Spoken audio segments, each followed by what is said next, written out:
Eu vou começar com a deixa de vocês, com esse gancho, do quanto me alegra e me entusiasma trazer o cuidado paliativo ou a filosofia do cuidado paliativo para outros ambientes da saúde, que não somente os das doenças que ameaçam a continuidade da vida.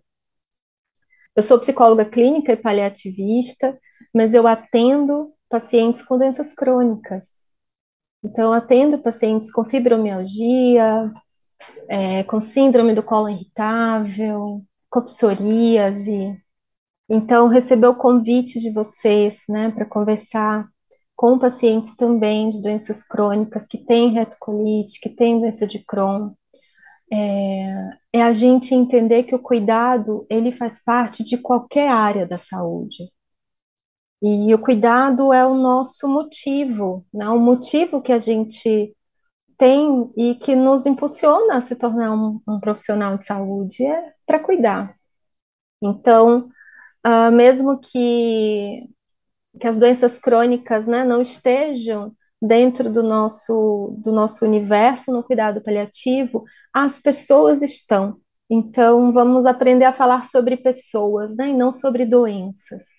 Essa é a premissa, né, da arte do cuidado.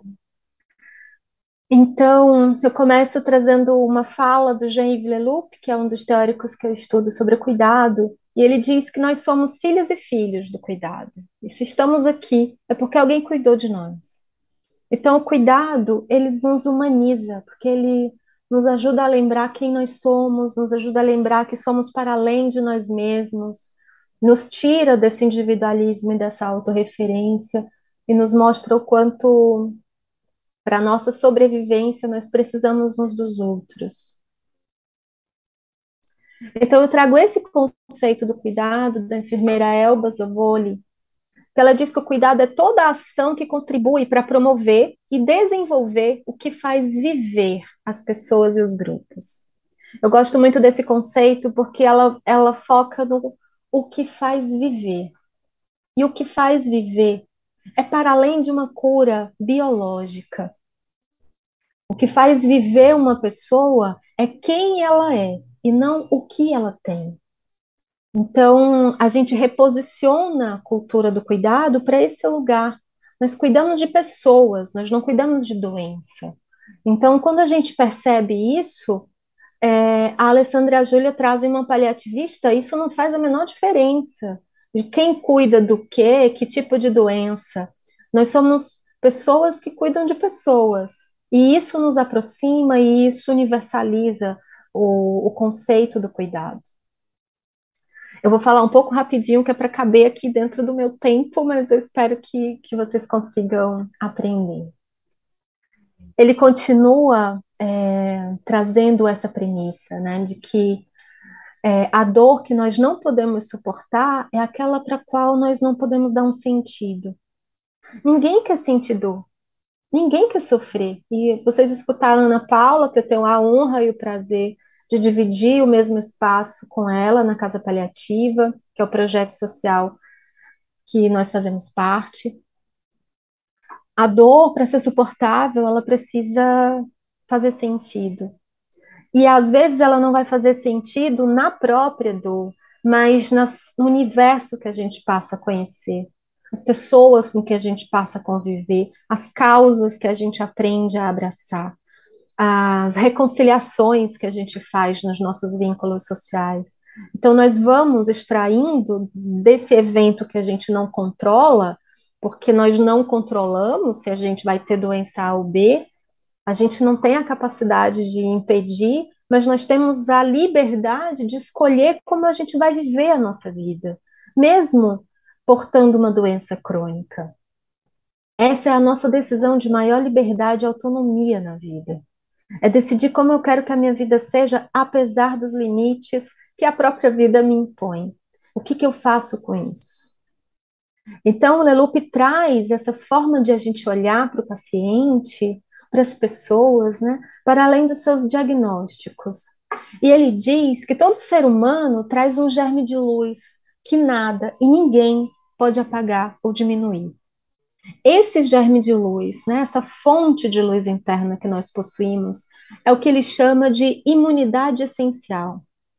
Porque para além da doença crônica, existe uma Flávia, por exemplo. Eu tenho uma doença crônica, que eu tenho bronquite asmática, desde sempre, né, há 46 anos.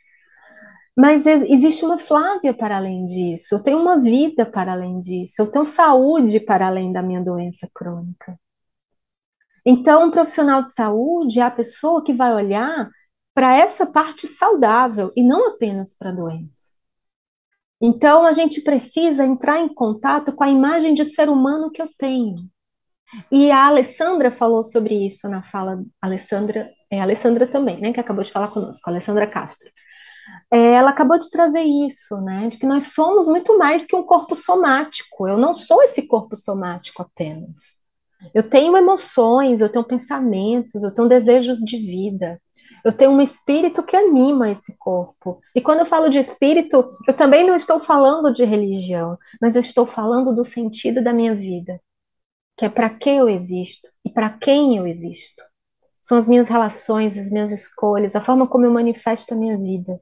Ela é muito maior do que o meu desconforto físico, ou muito maior do que o tratamento que eu faço. Para entender a cultura do cuidado, eu preciso ser um profissional de saúde que vê o ser humano na sua totalidade. E a gente não vai cuidar da doença, a gente vai cuidar desse ser humano que possui uma doença, entendendo o ser humano como protagonista da sua própria história. E aí ele diz que quando a gente coloca foco na luz, né, na vida dessa pessoa, não quer dizer que a densidade da dor dela vá diminuir, mas vai nos lembrar que a gente possui luz. Então não vai mudar a minha vida com a minha doença, mas vai me ajudar a lembrar que outras coisas na minha vida acontecem para além da doença e que isso é fonte de saúde para mim. E que eu posso animar a minha vida de uma outra forma do que só focar naquilo que me limita. Eu foco no que me limita e cuido. Eu foco no que expande a minha vida e eu permito que isso transborde. Então, esse congresso, eu acredito que ele nasce é, desse transbordar, né, do desejo da Júlia, da Alessandra, de que outras pessoas acessem conhecimentos e experiências que tragam algum ganho para a sua própria vida. Então, eu celebro muito estar aqui porque de um outro lugar, falando sobre um outro contexto, elas enxergaram vocês, né? E por isso me trouxe aqui para conversar com vocês também. Então, quando ele traz esse conceito, né, de imunidade essencial, a gente aprende a fazer anamnese essencial. Ao invés da gente fazer só anamnese da doença e perguntar só sobre a doença, a gente aprende a olhar para os nossos pacientes na sua integralidade e também celebrar, rememorar, fortalecer aquilo que nela é fonte de saúde.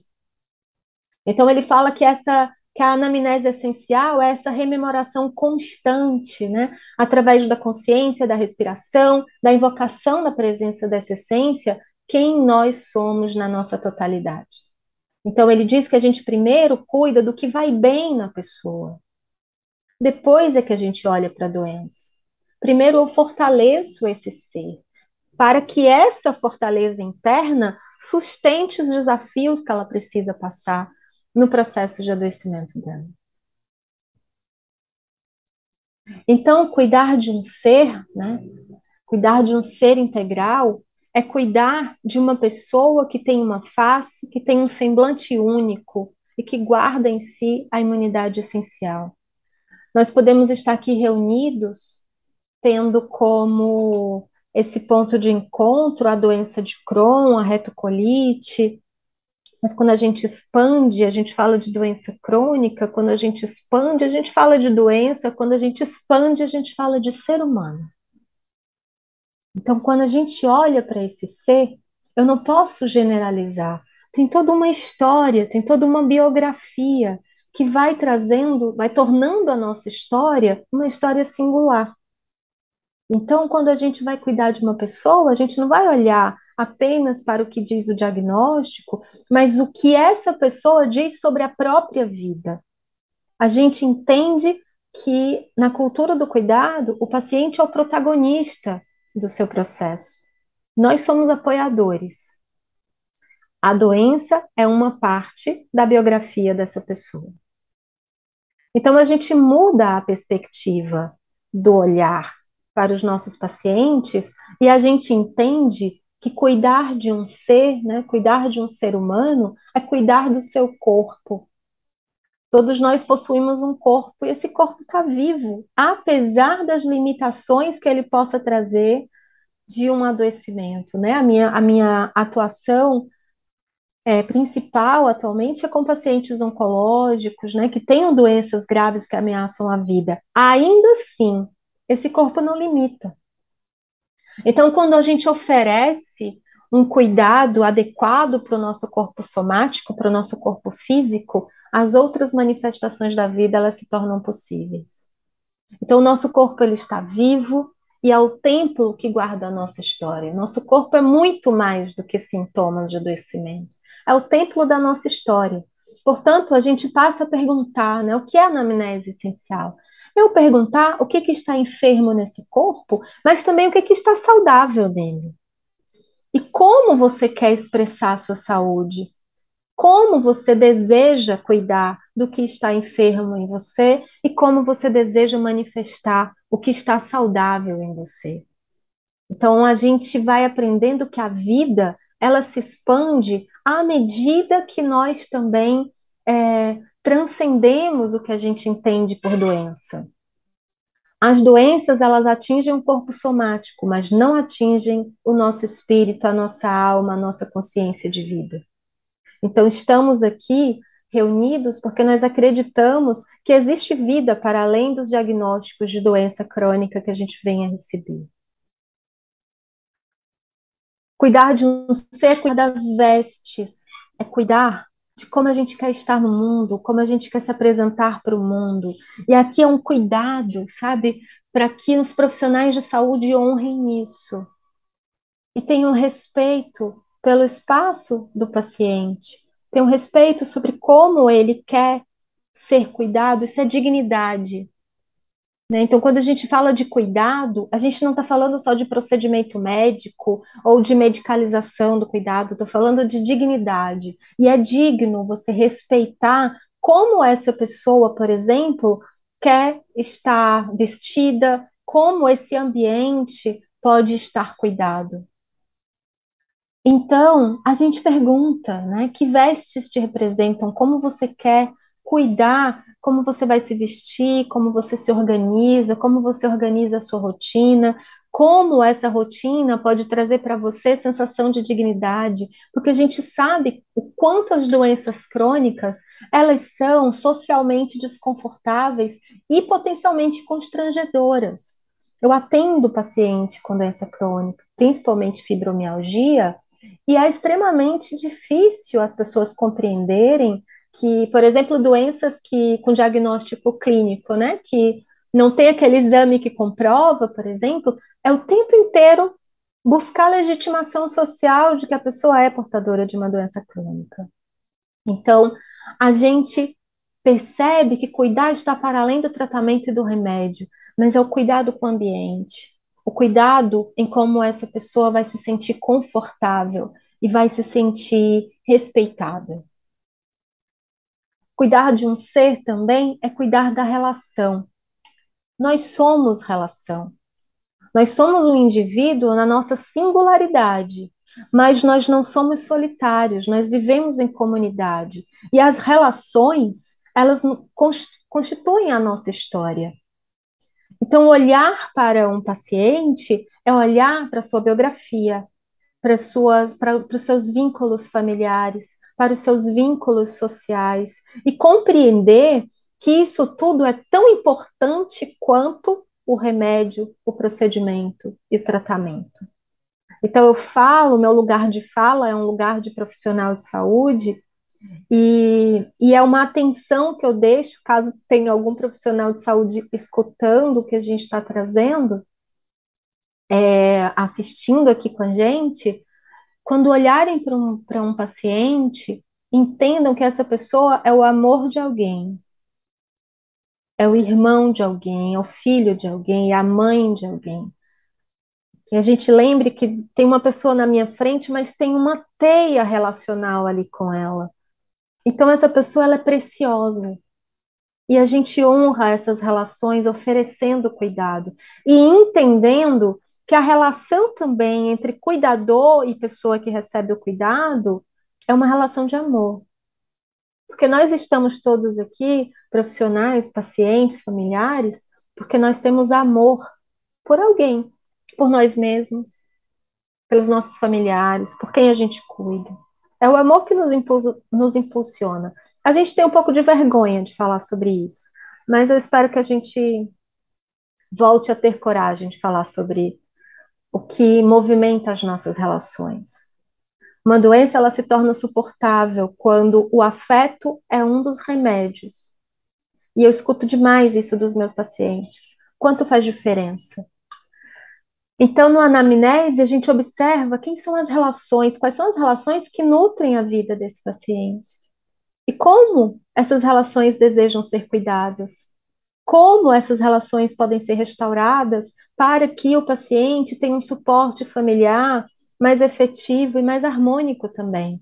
Porque as doenças crônicas, né, nós sabemos o quanto os agentes estressores dificultam e potencializam os sintomas. Então, as relações são também, gente, um bom bálsamo para os adoecimentos somáticos que nós temos. Entender isso é perceber que os nossos vínculos sociais são co-criadores de bem-estar também.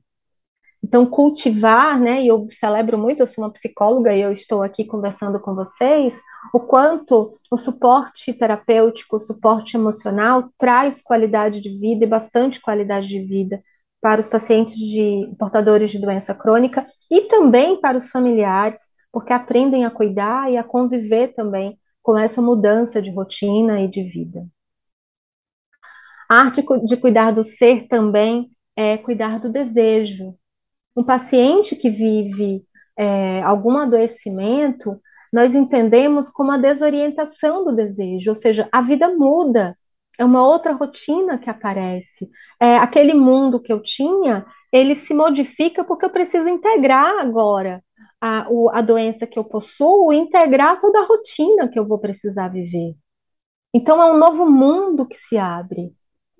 E eu preciso integrar esse mundo para que eu volte a desejar e realizar na minha vida. A vida não para porque nós estamos vivendo um processo de adoecimento crônico. A vida se reconfigura e ela pode se reconfigurar de uma maneira realizadora para mim. Então, a pergunta é: para onde caminha o seu desejo de viver? Agora, com esse novo fato de uma doença crônica, como eu equalizo a rota da minha vida? Então, entender isso, né, os profissionais de saúde, cuidadores, entender isso, nós somos suporte para essa equalização da rota, para que o paciente não precise viver isso de maneira solitária. Cuidar de um ser também é cuidar do imaginal, ou seja, das imagens, né, da visão de mundo que nós possuímos na nossa vida, a forma como a gente atribui conceitos para a vida e a gente dá sentido à vida. Então, as perguntas importantes é como você vê o mundo? Porque se eu vejo o mundo como um mundo de possibilidades, eu tenho uma maior capacidade de ressignificar e reconfigurar a minha vida, integrando o adoecimento que eu possuo e que eu experiencio. Mas se eu não vejo a vida como essa vida de possibilidades, meus horizontes estão limitados, eu preciso de suporte. Eu preciso de um cuidado mais efetivo, que me ofereça a capacidade de enxergar novas maneiras de estar no mundo. E como você deseja manifestar, né? É, E a gente não precisa fazer nada grandioso, tá, gente? A gente não precisa abrir ONGs e salvar o mundo, não é isso. A gente pode fazer coisas maravilhosas, grandiosas na nossa casa, nos nossos vínculos afetivos. Nós podemos fazer isso, por exemplo, convidando as pessoas que vivem doenças crônicas, de assistir o que nós estamos conversando aqui, como a Alessandra e a Júlia fizeram quando me conheceram. Então, eu vejo o mundo, a forma como a gente vê o mundo baliza como a gente está nele. Então, se no meu mundo existe esperança, se no meu mundo existe solidariedade, se no meu mundo existe resiliência, eu vou construir o meu cuidado e vou construir a minha vida por essa trilha. Então, o quanto é importante a gente em lutar aquilo que não pode viver, mas abrir caminho para novas formas de possibilidade de vida. Cuidar de um ser também é cuidar de um dom. E lembrar, eu não gosto muito da palavra paciente, mas ainda é uma palavra usual dentro do nosso meio de saúde, mas a gente não pode esquecer que aquele paciente não é só a doença, ele tem um dom. E cada profissional de saúde aprende com os seus pacientes sobre a vida também. Então, quando a gente olha para um paciente, a gente olha para o dom que ele traz, para o dom que ele manifesta na vida, para a sabedoria que a própria história dele compôs. E que nós, enquanto seres humanos, temos a aprender uns com os outros. O cuidado, cada vez mais na saúde, ele está assumindo uma postura horizontal e não vertical. Eu não tenho nada mais que o outro por ser profissional de saúde. Eu tenho algo sobre a doença, mas sobre o doente eu não tenho nada. Mas o paciente tem tudo sobre o doente, porque ele é o protagonista da história dele. Então, a gente faz aí um encontro horizontal de saberes, e a gente partilha. Então, eu olho para um paciente e eu pergunto o que é sagrado para ele, o que é inegociável para ele, e como esse sagrado pode se manifestar, e o que representa a sua biografia, porque a gente vai o tempo inteiro relembrar quem esse paciente é, e não o que ele tem. Então, quando o nosso discurso na saúde ele é pobre, a gente só sabe falar de doença, a gente nem tem assunto com o paciente. Mas quando a gente sabe falar de pessoas, aí sim, o nosso leque de diálogo, de conversa aumenta absurdamente. E nós passamos a ser agentes de mudança da vida do paciente também. Cuidar do ser é cuidar de um sopro, dessa vida que é manifesta no corpo para além da doença. E essa pergunta é a pergunta que norteia, né? O que desperta, o que movimenta a vida. Eu tenho, nesse momento, um grupo de pacientes oncológicas que eu acompanho viajando. Fizeram uma excursão, foram encontrar uma outra paciente que está em outro estado e foram juntas experienciar um evento de oncologia que elas estão engajadas. Então, a vida, ela se movimenta dentro de nós. E a criatividade, né, meios para manifestar a nossa vida não falta, desde que a gente permita que essa vida que circula, ela se manifeste. E os profissionais de saúde e cuidadores são corresponsáveis para que essa vida se manifeste para além da doença. Nós não podemos ser agentes de desesperança. Para além da função de atuar, né, cada um dentro da sua especialidade, nós somos agentes de esperança. Não de um otimismo irreal, mas de uma esperança realista, entendendo que faz parte do adoecimento vulnerabilidades, limitações, perda de autonomia, mas ao mesmo tempo existe um espaço de criação.